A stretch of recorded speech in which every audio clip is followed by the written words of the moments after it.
አንጋፋና ስመጥር የሆነው ከ50 ዓመት በላይ ልምድን ያካበተው ጊዮን ጋዝ አሁን ደግሞ ቦሌ ወሎ ሰፈር ላይ 23000 ካሬ ላይ ያረፈ ቅንጡ ኮምፓውንድ አፓርትመንት በካሬ 110,000 ብር ብቻ በመሸጥ ላይ ይገኛል።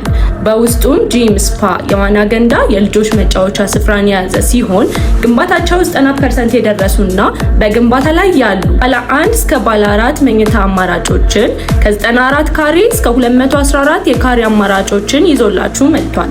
ለበለጠ መረጃና ለሳይት ጉብኝት ስክሪኑ ላይ ባለው ስልክ ይደውሉልን። እኛን ስለመረጡ ከልብ እናመሰግናለን። ጊዮን ሆምስ ሪል ስቴት